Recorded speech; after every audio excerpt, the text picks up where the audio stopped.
party and agenda is to divide India. Divide in the name of religion, divide in the name of caste. So our aim is very clear. We are fighting for united India. We are for fighting for entire Indians. So we want job. Our people are very much worried. We want job. We want food.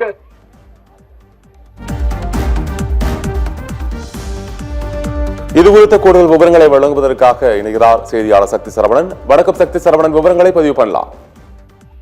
வணக்கம் Abraham. Chennai Mogappair பகுதியில் காங்கிரஸ் சார்பில் மாபெரும் கண்டன பாத யாத்திரையானது நடைபெற்று வருகிறது.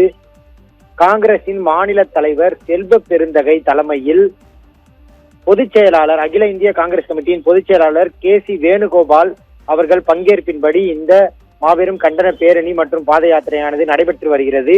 100 நாள் வேலை திட்டத்தில் மகாத்மா காந்தியின் பெயரை நீக்கிய மத்திய அரசை கண்டித்து இந்த போராட்டமானது நடைபெறுவதாக காங்கிரஸ் தரப்பில் தெரிவிக்கப்பட்டுள்ளது. இந்த போராட்டத்தில் சென்னை, காஞ்சிபுரம், திருவள்ளூர் ஆகிய 3 மாவட்டங்களைச் சேர்ந்த காங்கிரஸ் நிர்வாகிகள் ஏராளமானோர் கலந்து கொண்டுள்ளனர். இந்த 3 மாவட்டத்தின் சார்பில் தான் இந்த கண்டன பேரணி மற்றும் இந்த ஆர்ப்பாட்டமானதும் நடைபெற்று வருகிறது. இதில் 1000க்கும் மேற்பட்ட காங்கிரசார் கலந்து கொண்டுள்ளனர்.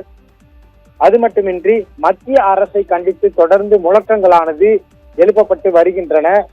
குறிப்பாக காங்கிரஸ் பொதுச் செயலாளர் KC வேணுகோபால் தொண்டர்கள் மத்தியில் பேசும்போது 1948ஆம் ஆண்டு மகாத்மா காந்தியை ஒரு முறைதான் கோட்சே கொன்றிருந்தார். ஆனால் மோடி அரசானது தினந்தோறும் மகாத்மா காந்தியை அவர்களது கொள்கை ரீதியில் கொன்று வருவதாக பெரும் குற்றச்சாட்டை முன்வைத்துள்ளார். அது மட்டுமின்றி செல்வ பெருந்தகை பேசும்போது ஒவ்வொரு மாவட்டத்திலிருந்து வந்திருக்கும் தொண்டர்கள் வெவ்வேறு அணியாக செயல்படாமல் ஒற்றுமையாக செயல்பட வேண்டும் என்ற ஒரு கோரிக்கையை முன்வைத்திருந்தார். ஏனென்றால் இங்கு கூடியிருக்கும் காங்கிரசார் ஒவ்வொரு குழுவினராக தனித்தனியாக பிரிந்து பேனர்களை வைத்துக் கொண்டிருந்தனர். அவர்கள் அனைவரும் ஒன்றிணைந்து வர வேண்டும் என்ற ஒரு கோரிக்கையை மாநில தலைவர் என்ற பெயரில் அவர் வைத்திருந்தார். அதே சமயம் மத்திய அரசை கண்டித்தும் தமிழகத்தில் பாஜக நுழையவே முடியாது என்ற முழக்கங்களையும் கோஷங்களையும் காங்கிரசார் எழுப்பி வருகின்றனர்.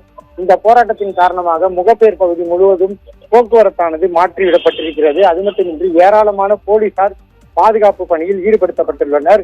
பேரணி தொடங்கி முடிவதற்கு 8 மணி வரை ஆகலாம் என்று காங்கிரசார் தரப்பில் தெரிவிக்கப்பட்டுள்ளது.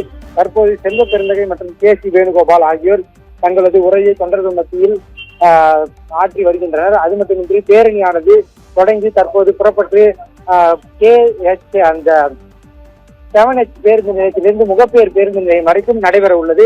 அடுத்தடுத்த தகவல்களை நாம் தொடர்ந்து பார்த்துக் கொண்டே இருக்கலாம். ஆபிரகாம், தகவலுக்கு நன்றி சக்தி சரவணன்.